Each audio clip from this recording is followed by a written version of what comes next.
All right, everyone, we're ready to get started with our webinar this morning about storytelling methods that work and when to use them. Thank you so much for joining us. We'll be going through a variety of different formats over the next 30 minutes or so and have time for Q&A at the end. So please make sure if you do have any questions that come up during the presentation, just submit them to us. We'll be curating them and answering as many as we can at the end of the presentation. So again, thank you so much for joining us. I'm really excited to be talking to you about the work we do at Pressboard, as well as give you some inspiration, hopefully, that will inform your content efforts, whether you work at a brand, a publisher, or somewhere else. Who knows? Who knows where we are today? So great, let's just jump into things. So a bit of a background. At Pressboard, we're all about helping brands tell incredible stories because stories are better than ads. So I bet most of you listening to this webinar this morning have Netflix. Netflix totally gets that people want great shows uninterrupted by ads. It's the same reason why 25% of US internet users have ad blockers today. People just don't like ads, but we as advertisers still need a way to find a way to reach potential consumers. And the best way to do that is to give them more of what they want, which is stories.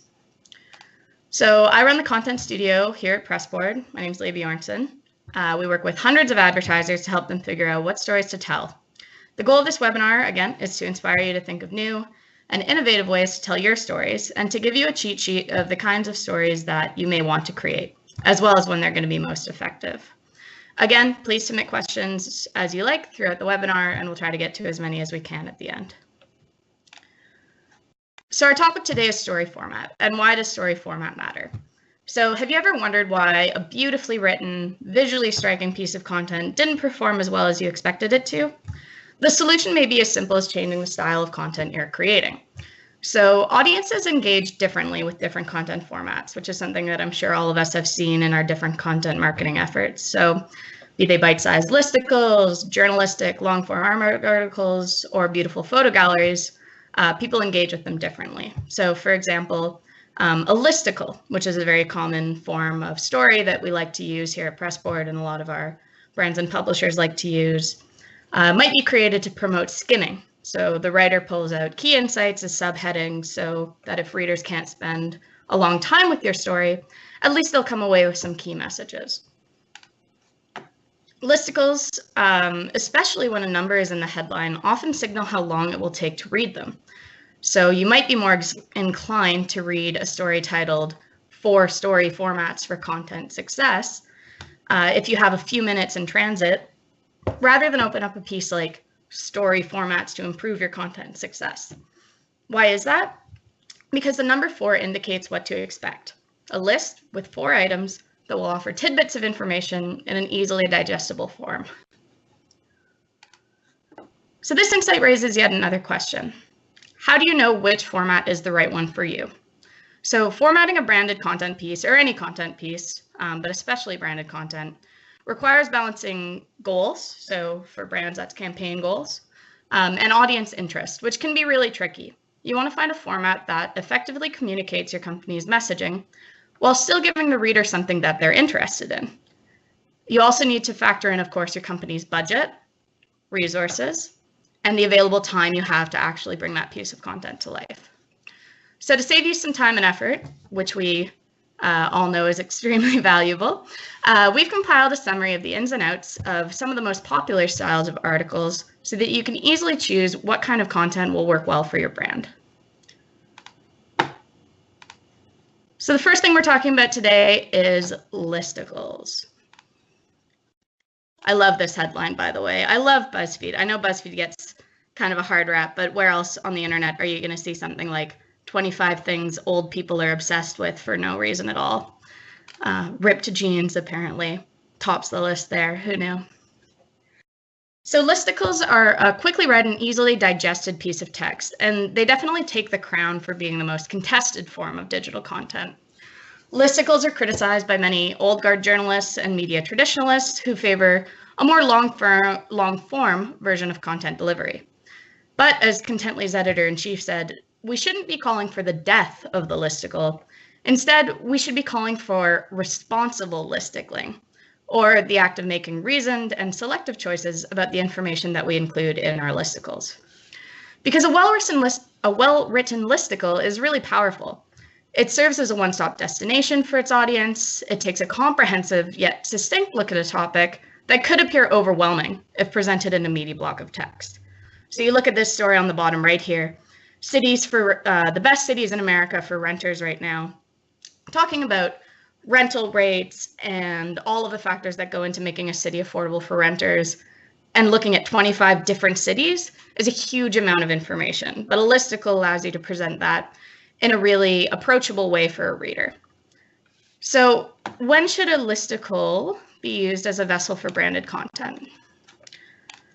Use a listicle when you need to break a subject down to its most basic and interesting components. So there are a few subcategories of list style articles that are incredibly useful for marketers. Advice-based articles, for instance, this is something that we see a ton of in the industry. These are articles that deliver a series of tips related to a brand's product or industry that are also really relevant to their target audience and a publisher's audience. Similarly, product roundups, so that's another kind of listicle that we see often. These list and describe a set of products that align with both the brand's goals and the audience's interests. Notice how many times they're saying audience's interest here, because the audience is really what's going to drive the success of your piece of content. So a good example is this branded content piece between TD and Notable. So for this piece, they took an undeniably daunting subject, buying your first home, and effectively boiled it down to a few simple, helpful, and unexpected bits of advice. So a few pros, cons, potential pitfalls of creating listicles that you should keep in mind. Again, we really want to keep in mind our budget, timeline, and available resources when we're thinking of what kinds of content are going to perform well for our brand. So some of the pros of listicles, first and foremost, they're very budget friendly. So often listicles are web sourced, which means you can source tips from the internet or from your own team. They don't often require you to go out in the field and conduct original interviews or do extensive research and surveying, though you can. They're also advice-based, which again, you can turn to people in your own organization. You're the experts after all, and they can be fairly quick to produce if you have that information available to you. Of course, it's really important if you do go out and find information from other companies or research or what have you, that you attribute that information to those sources, or even contact companies to make sure that they're happy with you using their information in your article. Some of the pitfalls of listicles, which is the criticism that they receive all across the board, is that they can be shallow. So it can be really easy when you're creating a listicle to provide very surface level information because you can only really write a paragraph about each point. But that risks not letting you get into in depth about a certain topic or what have you. So another pitfall of a listicle is that it can be unoriginal. There's so many listicles out there because they're effective, because they're easy to write, but you don't want yours to sort of blend in with the crowd. So a few solutions to kind of take your listicles from these shallow, unoriginal concepts to something that's more impactful. One thing is to find experts. So even though you're making a listicle, you can still include quotes and advice from experts. Here's a good example from the Globe and Mail. We worked with Royal Roads and the Globe and Mail last year to create this article about expert tips to create the career that you've always wanted. So we spoke to 2 graduates for this piece who work in career counseling, who gave readers advice on how to pursue their dream careers, which is a value close to Royal Roads' mission. And as a result, we ended up with this piece of content that is a listicle, but suitable for this more mature publication. Another good thing to keep in mind, something that I sort of keep in mind when creating listicles, is that you want to have tweetable moments. So you want to have actionable advice, tangible advice in your listicle that people can take away and tweet or show their boss or impress their coworkers with. Something that takes your listicle from just a surface level review of a topic to something that offers real advice. So the next kind of format we're talking about today is the long form or traditional article. This traditional article is an excellent choice for branded content due to its close proximity to classic journalistic style. It's an expansive, often in-depth piece of writing, and it carries a certain amount of authority.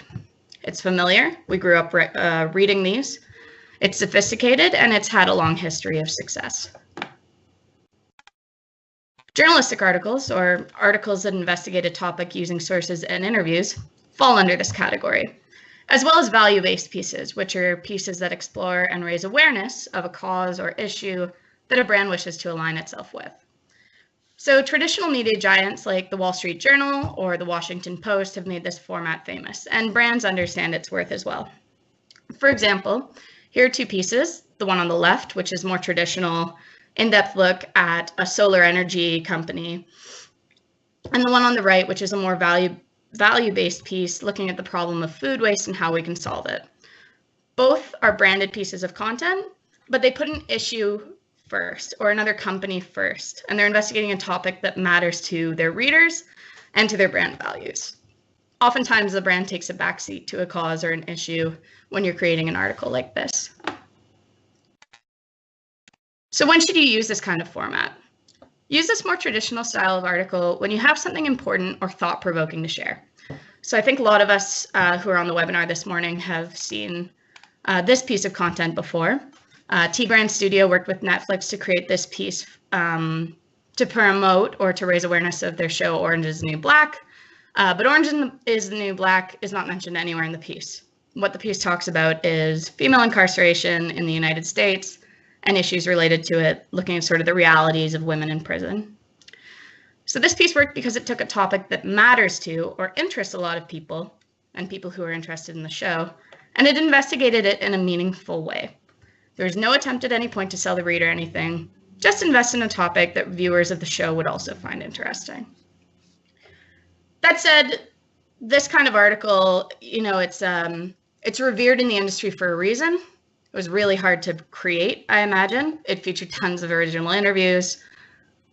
Not all of us need to be members of the Spotlight team to create a long-form piece of journalism or brand journalism. An in-depth article led by the principles of brand journalism, it could even be somewhere like 750 or 800 words long and still get your point across. What matters most is that you choose a topic that feels genuine to your brand, to your audience, and that you understand where your place in the story is as a company, if there's a place for your story at all. So some of the pros to this sort of storytelling. First off, it demonstrates a true commitment to storytelling. So it's often used by brands who want to tell a great story and position themselves as content experts. It's probably not something that you want to use if you're trying to sell a product. It's something more about brand awareness and building trust and affinity with readers. It also gives a brand room to explore a theme or a value in depth, because often these articles can stretch anywhere from 750 to 1,500 words. So you have the time to sort of meditate on a topic that means a lot to your company. Some of the pitfalls, sort of opposite of a listicle, these projects can become expensive, depending on who you need to talk to, the original research involved, hiring the right producers and creators to make the piece itself. And as well, that comes with, issues of timelines. It can be quite time consuming depending on what kind of project you're working on. So some of the advice, if you do want to start creating more traditional articles, start small. Like I said, you don't have to be a member of Spotlight to begin with, at least. Choose a topic that matters to your company. Look for freelancers with journalism experience, of which there are many, and work together to come up with topics to write about that relate to your brand's values and are going to interest your audience. You might be surprised even there might be members of your marketing team today that have J-School backgrounds. All right. So our third format, and we're going to be going through 4 today, so we're about halfway there. But our third format is Q&A and thought leadership pieces. So these two formats are highly effective for sponsored content because they're highly reproducible. So you can go out, do an interview with someone, put it into a Q&A format, post it fairly easily on your site or in your company magazine or what have you. And they offer the opportunity to deliver practical, specialized information to the reader that also aligns with your brand's goals. Thought leadership pieces, so like the one on the left here, are often written by a member of your company and likewise offer a learned opinion on a subject. So this example on the left is by Hilton Hotels. It was placed on Entrepreneur. And John Greenleaf, who is their global head, offered advice for how to make customer engagements truly wonderful. On the other hand, the Q&A style of article features an interview with an expert. They can be an internal expert or someone from another company or from another industry even, who offers advice and opinion on a relevant topic. So there are perks to both, but we'll talk about thought leadership first. A thought leadership piece allows you to position your employees as experts on the subject, which is something any company wants to do. And it accomplishes a few key things. It puts a human face to your organization, which in turn makes it more relatable. And it also engenders a feeling of trust in your readers. So here's a good example of a well-written thought leadership piece. It's a partnership between QUARTZ and AT&T, in which it positions its own employees as experts on everything from simple computer woes to digital identity fraud. It uses a timely issue that AT&T's target audience is worried about, namely cybersecurity, and uses a myriad of voices to explain why this is a problem and how tech companies like AT&T are trying to solve it. The most important part of this piece is that it puts a human voice to these cybersecurity experts, telling stories about people like Johnny Iannarelli, who found his way into cybersecurity while working for the FBI in the mid-1990s. Immediately, this humanizes the characters while also giving them authority. I mean, someone that worked for the FBI, I would probably trust to protect or to understand, how my security on my computer works. This is also a really good note for anyone who works in a potentially less flashy, I'll put that in air quotes, flashy field. Good characters and great quotes can turn any topics into a powerful story. So if you're sitting there wondering how you're going to make cybersecurity interesting, just start asking around, see who in your company might have worked for the FBI in a previous life. You never know.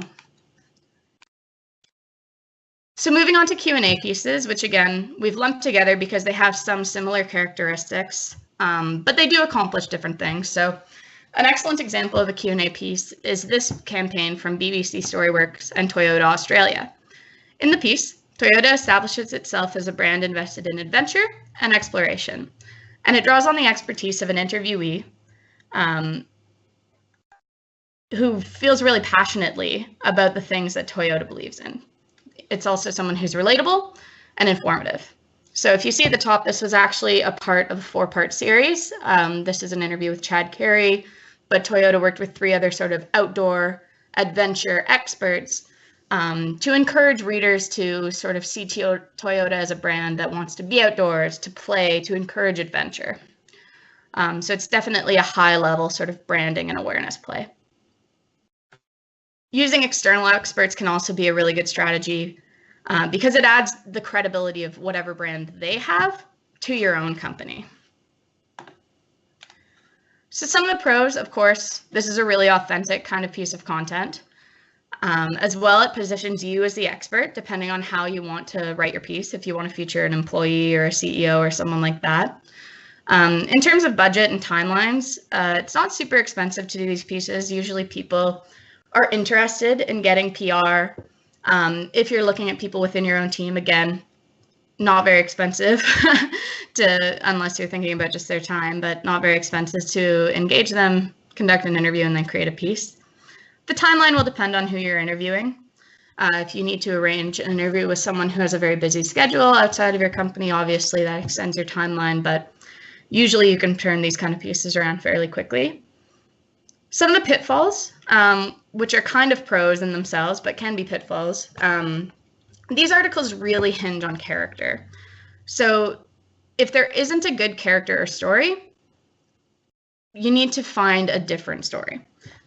So as well, if there isn't a good character story, it can really quickly become self-promotional. It's really tempting to want to mention your brand multiple times in multiple ways in these pieces, especially when you're offering advice and your brand is a solution to a problem that your audience might be facing. But we sort of stick by the rule that it's better to mention your brand strategically and sparingly. Doesn't mean that your brand has to be totally out of the piece. In fact, having your brand in the piece adds a level of disclosure, and builds that trust and adds expertise in an article. But you just want to make sure that you're providing help and that you're not becoming overly salesy or trying to push your product, because an audience will catch on to that very quickly. So some of the solutions, again, story comes first. If the story you want to tell isn't there, find something else. Everyone has a great story to tell. So start conversations at work. Ask your CEO or an expert at your company about experiences, maybe even unrelated to the company. Talk to them about things that inspire them. Look for something surprising that can be tied back to your company or industry. For example, our CEO really loves 80s TV shows. So we've done some thought leadership for him about how Angela Bauer from Who's the Boss inspired him to start a company, or what lessons you can learn from the Pitch Perfect movies about building a team. Some of these surprising angles that are more personal can actually be really powerful. So think outside the box and keep having conversations with people in your company when you're thinking about doing Q&As and thought leadership. So this is our final format we'll be talking about today. Again, if you have any questions, please submit them now so that we can make sure we get to them at the end of the presentation. So photo galleries. I think we can all agree that written content feels somewhat incomplete without at least one photo or illustration. Visuals are what catch the reader's eye and can often serve as a tipping point between a reader scrolling past an article and clicking on it. In fact, according to a study by Digiday, the brain processes visual information 60,000 times faster than text. So to take advantage of this sort of instant recognition, many brands are turning to visual content to bolster their online presence and readership base. The photo gallery format is pretty much exactly what it sounds like: a series of multiple photos with less text than the average article.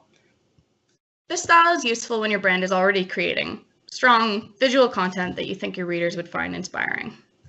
The photos can be taken professionally, sourced online, or even embedded from user-generated content, such as Instagram posts. So here's a really good example that Destination Canada did with Boston Magazine last year. They partnered up to create this sponsored content piece that features gorgeous Instagram shots of travel destinations in Nova Scotia. So it's a great example of a photo gallery that's laid out like a traditional text-based piece, but relies heavily on visuals to tell its story.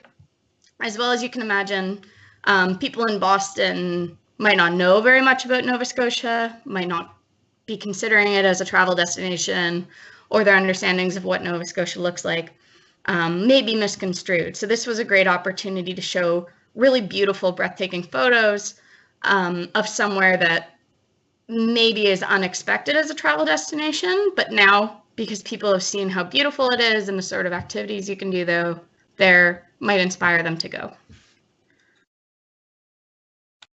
Another example of a photo gallery, which is something that this publisher does a lot. This is Narcity, a Canadian publisher that we work with fairly often. And their readers are really looking for Instagrammable opportunities. So events they can go to, restaurants they can go to, where they can take pictures and put them on their Instagram feeds. So with this insight in mind, St. Lawrence Parks worked with Narcity to create this article to raise awareness of an event called Lumina Borealis, which was sort of a night walk with lights and music and just these breathtaking displays and sculptures. And we thought it was really powerful to use these images to show readers what they could see and also inspire them to go take pictures for their Instagram feed, take pictures with their friends. And just overall, it was a good fit for both the client and the brand, or client and the publisher. So some of the pros of photo galleries: they're easy to put together if you have the content. So again, you want to make sure that you actually have like the beautiful images you can use in order to put this together. Otherwise, it could take a lot of time. And of course, they're just visually stunning. Images can tell a story in a way that words can't, or in a way that words need many, many, many words to do. So it's a great way to capture the interest of someone and raise awareness of a brand that they might not otherwise considered, or a place that they might not have thought of visiting. Some of the pitfalls, as I've alluded to, requires a lot of resources. So that comes into budget. You might need to hire a photographer or pay photographers to license their work if you don't have any of your own already. That can increase your timelines as well. And while there's the option to use user-generated content, you need to be really careful, especially with branded content, about what you're using. So the fair use rules that apply to journalism don't really apply to branded content. You need to make sure that you have permission of any users, Instagram users, Facebook users, whose images you're using. And there's also the chance that if you embed one of those images in your article, a user might take it down at some point and you'll be left with sort of a hole in your content. So just something to be aware of. But if you're proactive, building your Instagram account, collecting Facebook images, this can be a really good way to tell your story.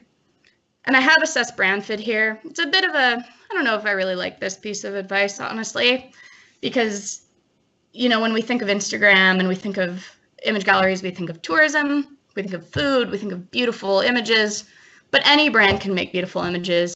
In fact, if you go to GE's Instagram page, you'll see these really amazing pictures of engines and motors put in contrast with the natural environment in ways that make you think of GE, or at least made me think of GE differently than I ever had before. So it can actually be a really great way for a more traditional brand to surprise audiences and make them think of them in a new way. So a few takeaways as we approach the end of the webinar. Different formats are useful for telling different kinds of stories. So for example, if you want to raise more top-level awareness or speak about a value or a cause that you champion, you might want to think of doing a Q&A with an external expert, or creating more of a journalistic, traditional article that explores a topic in depth.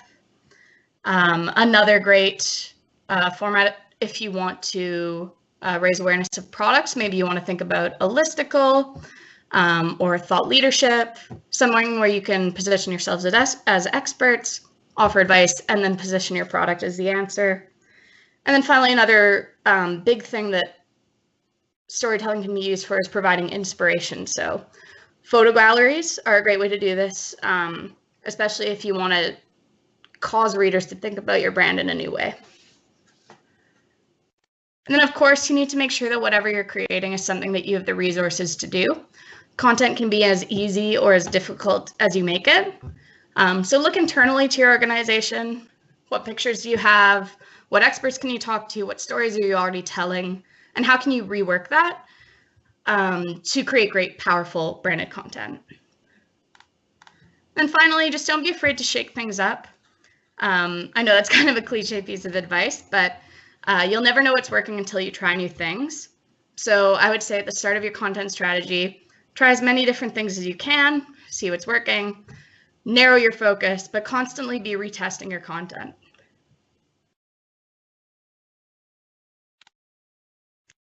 So that takes us to the end. Like I said, we're going to be answering a few questions now, but I just wanted to also make everyone on this webinar aware that if you enjoyed the information presented in this deck, in this webinar, we'll be offering information like this in our courses that we are creating through Pressboard University, which will be released next month.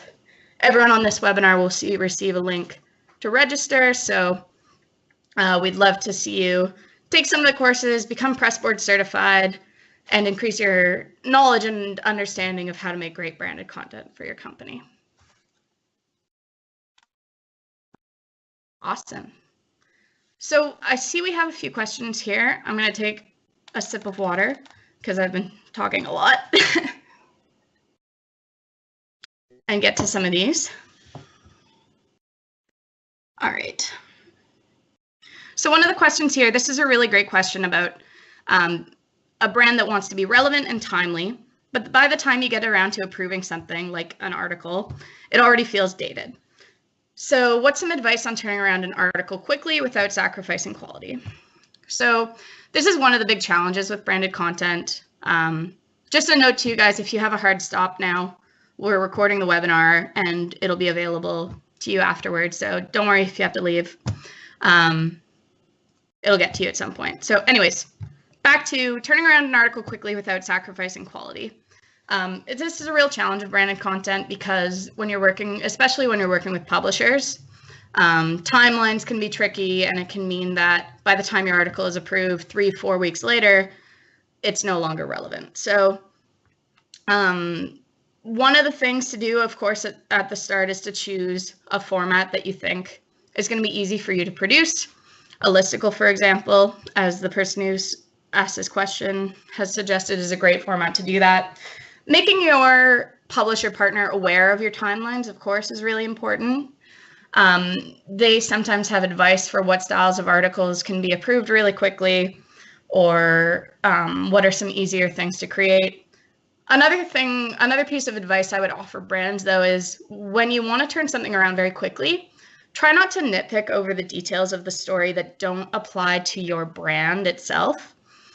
You've found a writer, a content creator for a reason, because you trust that they can write a story in the voice of the publisher and write in a way that an audience is going to relate to. So as much as you can, limit your feedback to how your brand itself is described in an article.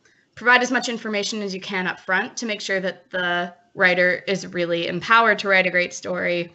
But don't nitpick over word choice or small details, because not only will this prolong your approval period, but it could actually end up with the story feeling inauthentic, especially when you're writing for a specific publisher audience. Let's see what else we have here. I think we have time for one more, and then I'll let you guys go. But could you expand? So here's a question. Could you expand on how certain formats are received by different audiences or demographics? For example, commuters who don't have time for long form pieces in transit. So a few things to keep in mind, especially today when creating content, is that readers aren't often consuming content on a desktop. For the most part, people are reading on mobile. So what this means is that huge blocks of text are often difficult for readers to scroll through on their phones. You want to include lots of breaks in your content. You want to add images to break up the reading experience. Short subheadings that people can scan through and take actionable advice from are going to be really effective. Demographics. In fact, I wish I had it up right now, but we've created this great piece for Pressboard University that's all about writing for different demographics. So when you're speaking to baby boomers, for example, what sort of values do they relate to and how do they consume content? Millennials, what's important when writing for them? Disclosure, making sure you're offering advice is very important for millennials, for example. So these are some tools and tricks that we've included in that lesson. And so I'd encourage you, again, after this webinar, to register for Pressboard University. Hopefully a lot of the courses we'll be creating there will answer these questions and, again, empower you to tell better stories. So I think that's all the time we have today. If anyone has any questions after this too, feel free to send me an email. My email is just leah@pressboardmedia.com. I'd love to chat with you about your content strategy, or just bounce some ideas back and forth about articles, or just hear more about what you're doing in your company that might inspire us to tell better content and tell better stories. So thank you again so much, and I hope to hear from you soon or see you at Pressboard University.